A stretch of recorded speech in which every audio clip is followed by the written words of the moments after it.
किसी भी बड़ी संस्था में आखिर बड़ा कौन होता है, व्यक्ति या संस्था?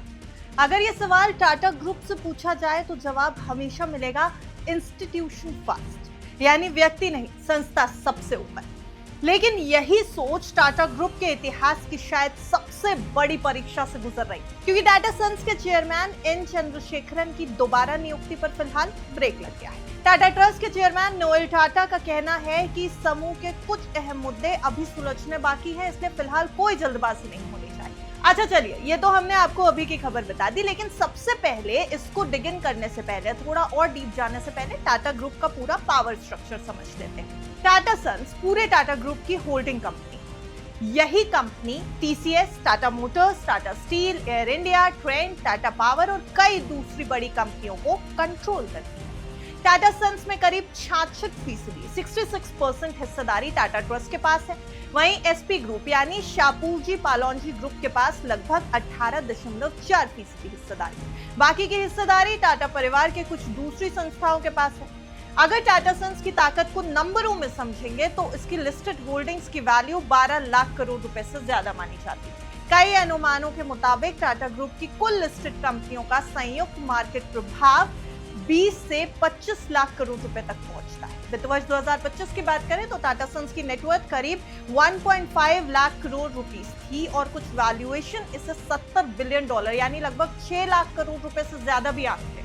कंपनी की कमाई का बड़ा हिस्सा टीसीएस जैसी कंपनियों से मिलने वाले डिविडेंड से आता है, लेकिन दूसरी तरफ नए बिजनेसेस में लगातार भारी निवेश और बढ़ते घाटे भी चिंता का विषय बनते जा रहे हैं। अब आते हैं उस मुद्दे पर जिसने पूरे ग्रुप का ध्यान खींच लिया।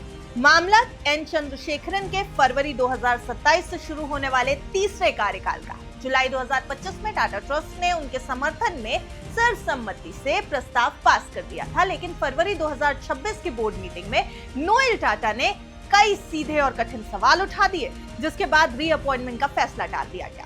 फिर 26 मई 2026 को एक विशेष बैठक हुई, लेकिन वहां भी कोई अंतिम निर्णय नहीं निकल पाया। नोएल टाटा का कहना था कि जिन मुद्दों पर सवाल उठाए गए उनका समाधान अभी पूरी तरह नहीं हुआ, इसलिए अभी फैसला लेना जल्दबाजी होगी। अब सबकी नजर 12 जून की बोर्ड बैठक पर है, जहां सालाना अकाउंट्स के साथ इस मुद्दे पर फिर से चर्चा हो सकती है। लेकिन असली सवाल यहाँ पर खड़ा है कि आखिर विवाद की जड़ क्या है? क्यों रतन टाटा के जाने के बाद से, रतन टाटा के निधन के बाद से टाटा ग्रुप में हड़कंप मचा हुआ है और ये पूरा मामला क्यों सामने आया है?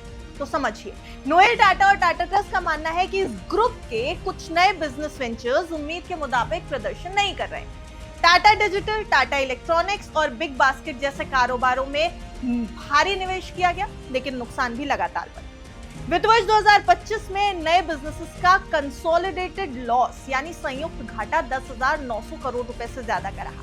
कुछ अनुमानों की माने तो वित्त वर्ष 2026 में यह आंकड़ा 29,000 करोड़ रुपए तक पहुंच सकता है। लेकिन सबसे बड़ी चिंता एयर इंडिया को लेकर।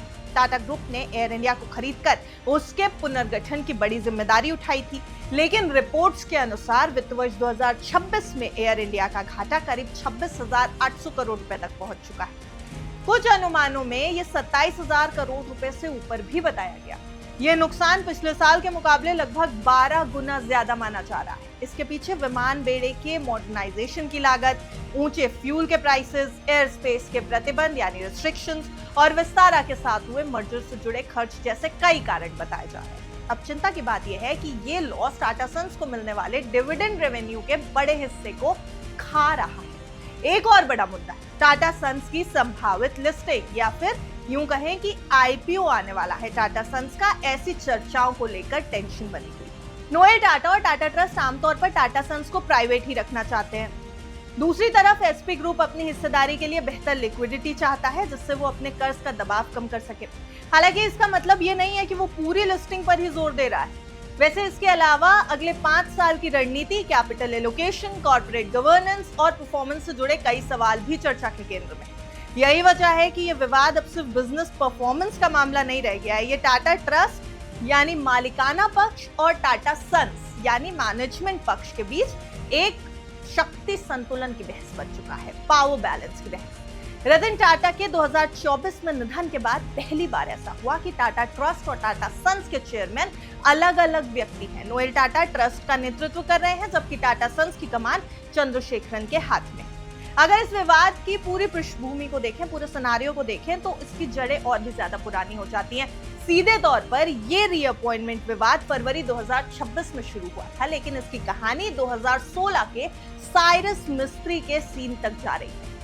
उनकी बर्खास्तगी, लंबी कानूनी लड़ाई और सुप्रीम कोर्ट तक पहुंचा विवाद पहले ही टाटा ग्रुप में नियंत्रण और गवर्नेंस को लेकर कई सवाल खड़े कर चुका था। एसपी ग्रुप की हिस्सेदारी और लिक्विडिटी का मुद्दा भी सालों से चला आ रहा है। वहीं रतन टाटा के निधन के बाद ट्रस्ट के भीतर नेतृत्व की यानी कि मैनेजमेंट और फ्यूचर की दिशा यानी फ्यूचर डायरेक्शन को लेकर अलग अलग विचार भी सामने आए।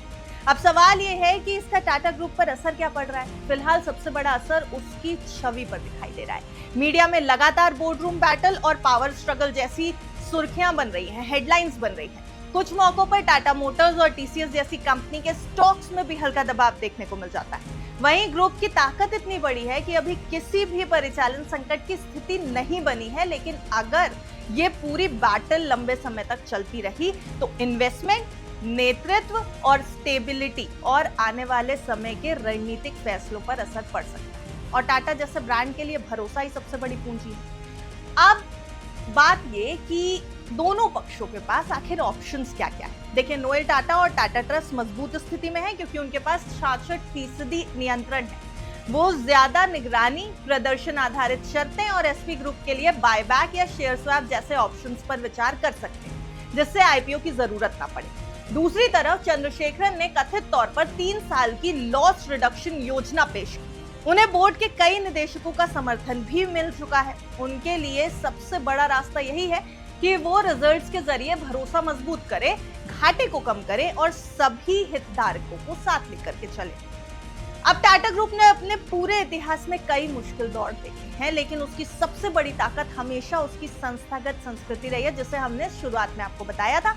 इंस्टीट्यूशन फर्स्ट का सिद्धांत अपनी सबसे कठिन परीक्षा यहाँ पर देता दिखाई दे रहा है। अगर जून की बैठक में किसी सहमति पर पहुंचा जाता है तो नेतृत्व स्थिर रहेगा और समूह की लंबी ड्यूरेशन की योजनाओं को स्पीड मिल सकती है।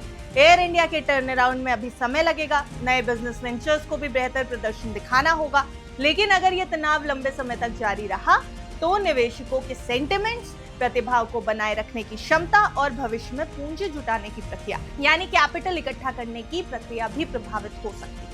फिर भी एक बात आपको ये याद रखनी चाहिए कि टाटा ग्रुप सिर्फ एक बिजनेस हाउस नहीं है। ये नमक से लेकर सॉफ्टवेयर और एयरलाइंस तक फैला हुआ एक विशाल इकोसिस्टम है, जिससे लाखों कर्मचारियों और करोड़ों निवेशकों की उम्मीदें जुड़ी हुई। इसलिए ये लड़ाई किसी एक व्यक्ति के भविष्य की नहीं है, किसी एक संस्था के भविष्य की नहीं है। ये उस संस्था के भविष्य की बहस है जिसे जमशेदजी टाटा ने शुरू किया और जिसे आगे बढ़ाने में रतन टाटा ने महत्वपूर्ण भूमिका निभाई। इसलिए इस संस्था से जुड़ा हुआ है भारत का शायद हर एक शख्स का सेंटिमेंट। तो अब सवाल आपसे कि क्या एन चंद्रशेखरन को तीसरा कार्यकाल मिलना चाहिए, भले ही कुछ सख्त शर्तों के साथ मिले, या फिर टाटा ट्रस्ट की जवाबदेही और निगरानी की मांग पूरी तरह सही है? जो भी आपकी राय है कमेंट सेक्शन में जरूर बताइएगा। और कोई ऐसी कंपनी है जिसके अंदर की इनसाइड स्टोरीज आप जानना चाहते हैं तो भी हमें कमेंट करके जरूर बताइएगा।